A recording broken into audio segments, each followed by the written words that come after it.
Gaudeamus omnes in Domino,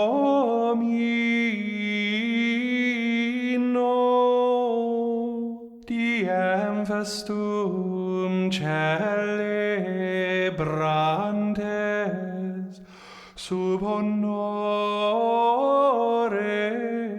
sanctorum omnium. Welcome to The Way of the Fathers, a podcast sponsored by CatholicCulture.org. I'm your host, Mike Aquilina. Once again, we find ourselves between seasons.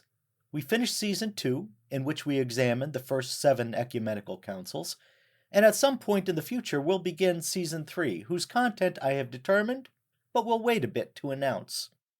In the meantime, I'd like to do what I did between Seasons 1 and 2. I'd like to explore some themes and trends and episodes in the early history of the Church and the lives and works of the Fathers. I'll begin this intermission with the most difficult and unpleasant topic. In this episode, we'll consider the early Church's teaching on abortion. Abortion may dominate our contemporary news cycle, but there is nothing new about it. Nor is the Church's response to abortion different than it was in the first century. Abortion was, in fact, the first social injustice confronted by Christians, plainly, passionately, and without qualification. In time, believers would similarly oppose slavery, capital punishment, and other institutions of pagan society. But the condemnation of abortion was singular in its consistency and vehemence from the very beginning of the gospel proclamation. Modern proponents of abortion sometimes argue that the issue is absent from the New Testament, but that is not the case. In his letter to the Galatians, chapter 5, verses 19 and 20, St. Paul likely makes reference to drugs that were prescribed to induce abortion. Now the works of the flesh are plain, he says: fornication, impurity, licentiousness, and next in the list comes the Greek word pharmakeia. We recognize the word instantly as the root of our English terms pharmacy and pharmaceutical. In English, it is sometimes translated as potions or drugs, but also as sorcery or magic. The range of possibilities is real.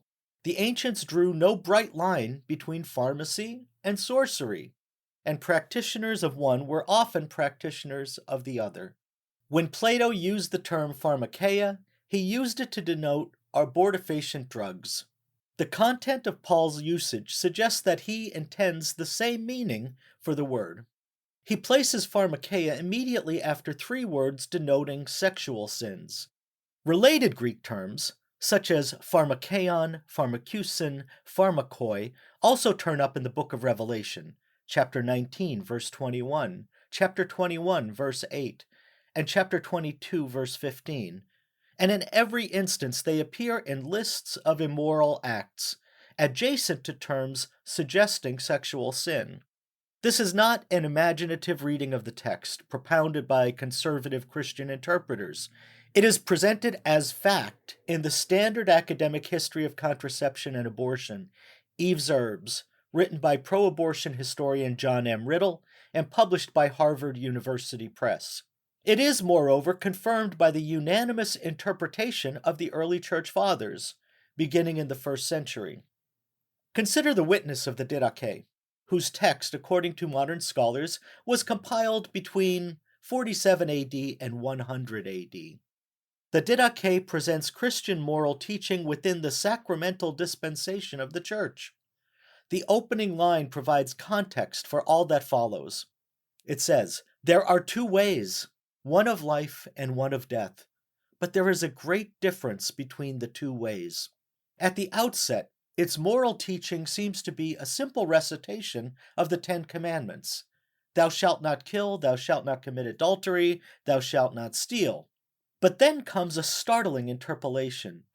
In the midst of familiar commandments, the Didache charges its readers, thou shalt not practice sorcery, thou shalt not procure abortion.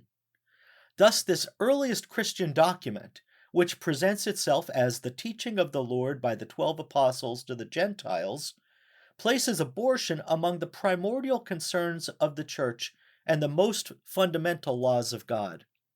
For those who transgress these norms, the early church required repentance.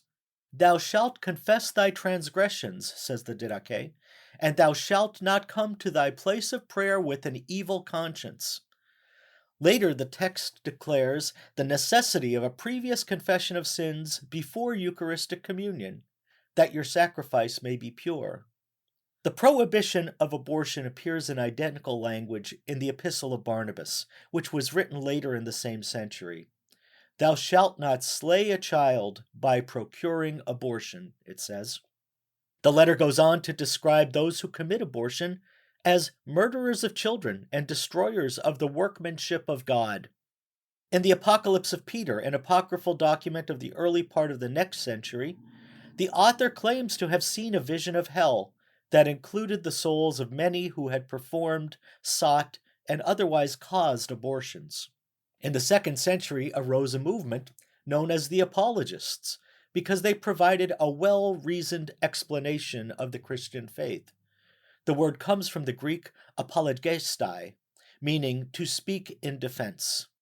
Christian doctrine regarding abortion was something that required explanation and defense because it was something that set Christians apart from almost every other culture and subculture on the planet. The pagan Romans, Greeks, Phoenicians, and Persians had no qualms about the practice, and it was condoned and even promoted by Socrates, Aristotle, Seneca, and many others. Christians and Jews stood alone in their rejection of abortion. That required explanation. In 177 AD, Athenagoras of Athens addressed a respectful letter to the Emperor Marcus Aurelius and his son Commodus. He addresses common misconceptions about his religion, and he spells out the common Christian belief about the sanctity of preborn life. Christians, he said, regard the very fetus in the womb as a created being, and therefore an object of God's care. Furthermore, he added, those who use drugs to bring on abortion commit murder and will have to give an account to God for the abortion. Another document from that time, the anonymous letter to Diognetus, informs a Roman official that Christians beget children, but they do not destroy their offspring, and this very fact makes them different from their non-Christian neighbors.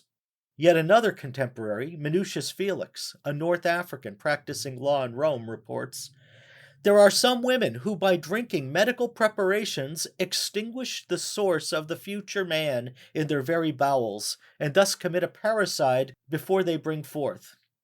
To us believers, it is not lawful either to see or hear of homicide.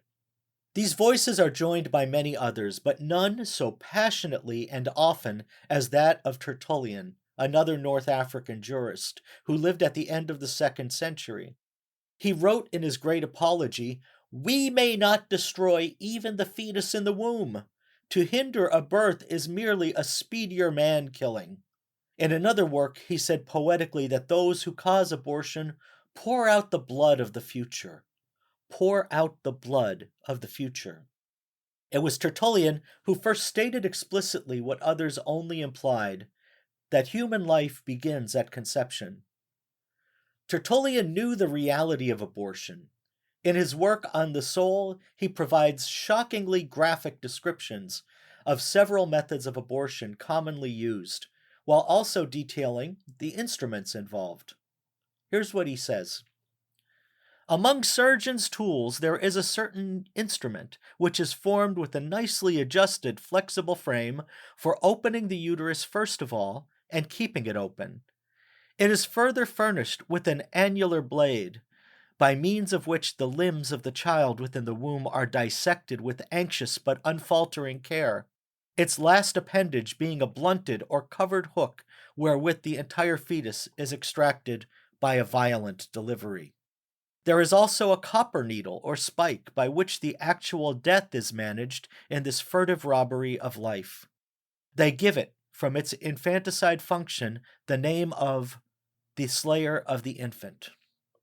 To understand and explain such realities was a difficult but necessary task for a Christian like Tertullian, an intelligent believer who was active in public life. Yet it was not only lay Christians who spoke about abortion. Bishops did too, and with the full weight of their authority.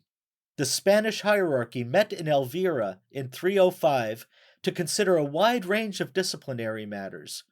The bishops summarized their conclusions in a series of canons. Two dealt specifically with abortion and prescribed that anyone guilty of the sin should be denied access to the sacraments until the end of life. 9 years later, bishops met at Ancyra, the capital of Galatia, and invoked the ancient law as it was stated at Elvira, but softened the penalty, imposing only 10 years of exclusion from the sacraments. The great churchmen of the 4th and 5th centuries, Basil, John Chrysostom, Jerome, Ambrose, all condemned abortion in the strongest terms, as had Cyprian, Hippolytus, and Clement before them. They faulted those who performed abortion or provided the drugs, as well as those who procured abortion. This was never a local issue, nor was it a passing fad. It was always, and it was everywhere. St. Augustine wrote about the practice in several places. He knew nothing of embryology, and much of his scientific speculation, like much of Aristotle's, proved to be wrong. But in his moral analysis, he was unwavering. He made clear in several works that the act of intentional abortion was always gravely sinful. Today, his arguments are all the stronger when supported by modern science. With the Edict of Milan in 313, the Emperor Constantine legalized the observance of Christian religion. Gradually, in the century that followed, Christian doctrine influenced Roman law. It was no longer legal, for example, to rape or kill a slave. And abortion and infanticide were now abolished. The practice never disappeared, of course. Because pregnancy outside wedlock was considered an occasion of shame, desperate women still sought abortion, and unscrupulous practitioners still plied the trade. The issue continued to arise in sermons, disciplinary manuals, and penitential books.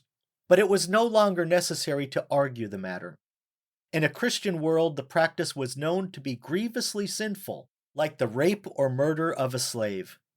The fact that such practices were legally condoned by pagan Rome was no argument in their favor.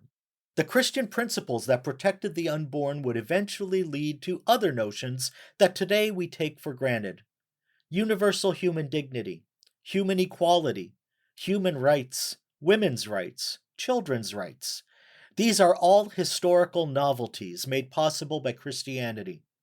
What makes them work is their universality, their Catholicity, which the Christian way demands. But if one class of people can deprive another of the right to life, then all the other principles and all the rights and protections they brought about will fall in time. The opposition to abortion is, like all those other good things, an historical anomaly. The medical historian John Riddle speaks of Christianity as breaking a chain of knowledge that had made it possible and acceptable to kill children with impunity. He's right, of course. The prohibition of abortion was distinctive to early Christianity and key to Christian identity. For the first Christians, the Fathers, the Martyrs, and the Apologists, this doctrine on abortion was essential, not peripheral. Thus it was subject to the Church's discipline. What seems news to the media today, and even to some Catholic politicians, is actually an argument settled against brutal paganism a long, long time ago. I hope you found this episode educational and useful. If you have, I ask you to please consider making a donation. We're entirely listener-funded. Just visit us at catholicculture.org/donate/audio. We're grateful for anything you can give. Remember, we pray for our benefactors every day. I thank you for listening. De quorum solemnitate gaudent angeli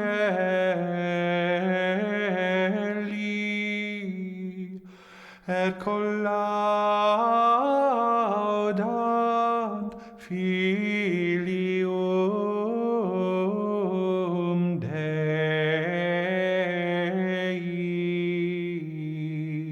Way of the Fathers is just one of the podcasts produced by CatholicCulture.org.